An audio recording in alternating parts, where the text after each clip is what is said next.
what you're gonna say. I can't believe what you're alluding to, Max. Let it out. Let it out. What are you trying to say? This is my hot take. You just calm down. He is a great, great fighter.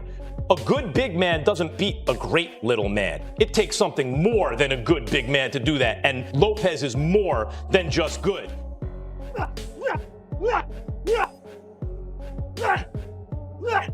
Punches are not made, they are born. And this guy, Lopez, was born to punch. And he's got one other thing going for him, Steven and Max.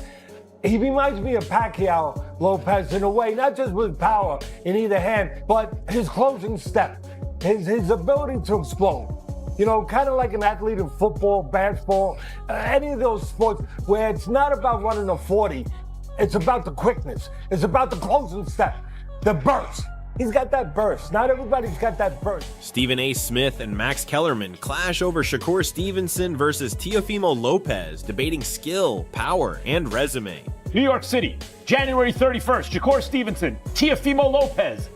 I always say it, when boxing gets it right, no other sport comes close. And this is boxing getting it right.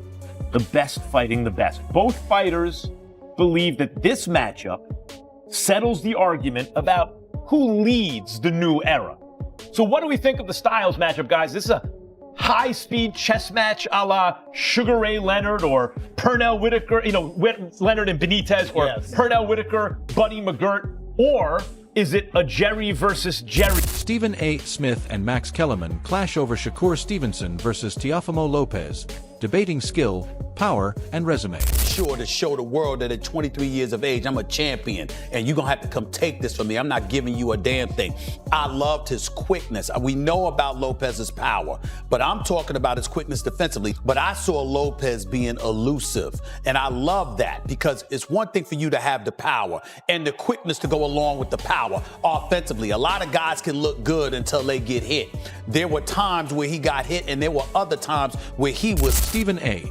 Smith praised Teofimo Lopez's quick defense, highlighting his fast reflexes and ability to slip punches in tight exchanges. Lomachenko's footwork is exceptional. It's practically unrivaled. So you could see what he's done to numerous fighters, which contributed to them quitting, like Nicholas Walters and others.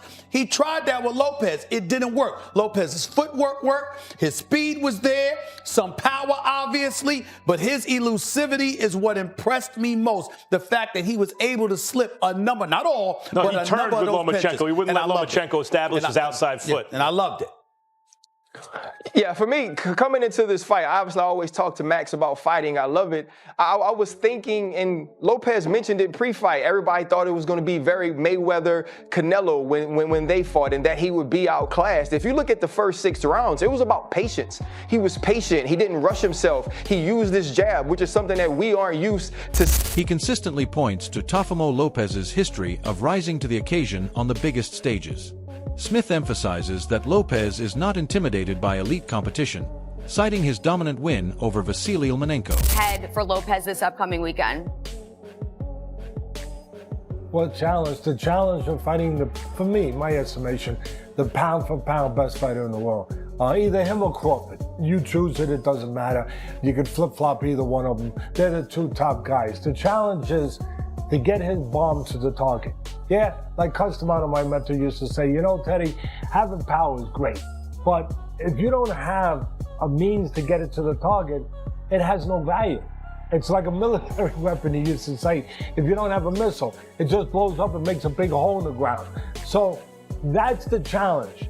Get it to the target. Get it to the chin or the body, which might be a good idea with a guy who moves his head so much, but get it to the target with Lomachenko. So keep yourself together mentally with all that going on, with all the chaos stuff coming at you, and don't get discouraged, don't get frustrated if he's hard. Teddy Atlas joined Stephen A. Smith and Max Kellerman, arguing that Teofimo Lopez's biggest challenge is facing the best pound-for-pound fighter. Atlas stressed Shakur Stevenson's elite fundamentals, saying Teofimo's athleticism alone won't be enough against a technician of that level. Shakur is one of those guys and who comes along, and I think this is really the question about him. I said he is one of those. Is he one of those guys? Like Pernell like Roy, like Floyd, their defenses were so good, and they boxed in a way where they weren't going to take unnecessary risks. They weren't running and holding. You know, I had a problem with the second half of the Haney-Norman fight because I felt like they continue to box. Purnell did, Roy did, and Shakur does now, right? But when a guy has those advantages in boxing skill and speed, and they don't take risks, they are almost impossible to beat. So no matter who Purnell was fighting, no matter who Roy was fighting, if someone would have asked me who they're going to be, they're fighting Godzilla, Purnell. They're fighting Roy. Shakur has that look to me, and the style. Kellerman repeatedly emphasizes that Stevenson doesn't merely win fights. He neutralizes opponents. His footwork, distance control, and anticipation allow him to dictate the pace of every. Here is that they're both twitchy, they're both fast, they're both excellent boxers. Teo's a puncher. I know it hasn't shown up in recent fights, but we have watched both of their careers. Shakur is not a puncher. No. Teo is. Teo it can be an explosive, I hit you with a shot and you don't see, and you are out cold type puncher. And talking about power, strength too. I think Teo's going to be the much stronger guy in there. Shakur Stevenson's not a strong guy.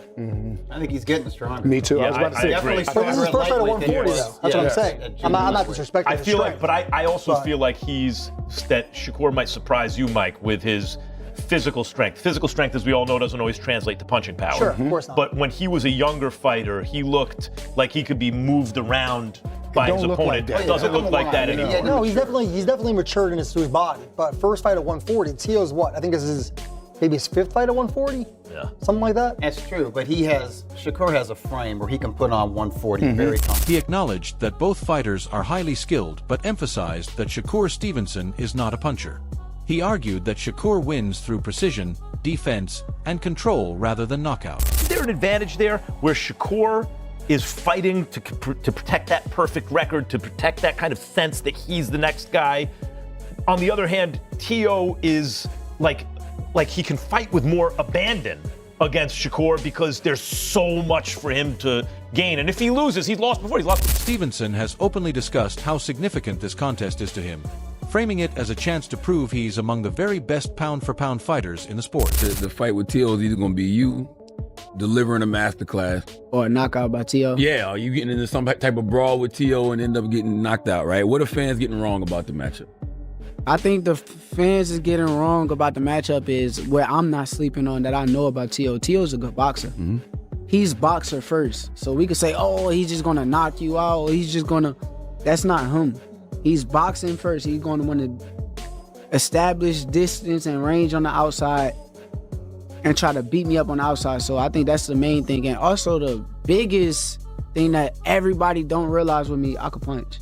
Everybody say, oh, he can't punch, and then boom, crack somebody, and then they laying down, or something may happen to where they hurt or something like that. So I think that's too. Many experts see Shakur Stevenson versus Teofimo Lopez as a fascinating tactical puzzle where strategy, energy, and timing could decide the outcome. I don't think that Shakur is going to come out and try to fight or take the fight to Teo in the first 6 rounds at all. So if he's fighting off the back foot, if Teo can make it so that he's convincingly, or he's convinced at least Shakur that he may have won 4 of the first 6 rounds, you know, if it's 4-2 in Shakur's mind going into the second half of the fight, or if I'm looking at him stealing those first 6 rounds, then it's an interesting fight going into the tail end, because Teo, to me, is a front runner, right? I want to see if he can carry his energy and his explosiveness late in the fight and not wear down. And then when Shakur starts to open up, you know, can you steal some of those championship rounds from him and make it like a close fight? I think if Teo comes out and does what he usually does, which is try to swarm Shakur early and keep Shakur on the defensive early, then he can try to steal a lot of those early rounds. And if he does... Lopez is often described as a fighter who starts fast and relies on mid-range explosiveness, sharp counters, and bursts of pressure early in fights. If he can't sustain that intensity for all 12 rounds, some analysts wonder whether his output might taper in the later championship rounds, opening the door for Stevenson to turn the tide. If I'm looking at the first 3 rounds, first 4 rounds, and Teo looks like he's losing those rounds convincingly, then it's an easy night for Shakur, unanimous decision in my opinion. You know what I mean? Because I don't think Teo is going to bring anything late in the game, you know what I mean, to this fight. I think he's if he is who he's always been. You know, he's going to get gassed after like the 7th round and then take some rounds off. And when he does that, Shakur will open up and start to try to pick him apart, pot shot him, and do things like that. But this is the perfect fight, narrative-wise, for Shakur, because I've been waiting for Shakur to get into that fight where, you know, he doesn't have the fight where he doesn't have his Diego Corrales fight. You know what I mean? Where you think he's actually in danger. Shakur has been he's been outclassing everybody he's in the ring with. You know what I mean? Then the guys that you think could give him some work, like De Los Santos, I know people hate when I bring that fight up, but I want to see him actually in danger. Insiders believe fights like Shakur Stevenson versus Teofimo Lopez are exactly what boxing needs right now. Legendary former champion Roy Jones Jr. described the potential matchup as a true skill-for-kill battle, comparing it to elite-level showdowns such as Canelo Alvarez versus Terence Crawford. According to Jones, bouts of this caliber restore credibility to the sport by putting the best fighters against one another in their prime.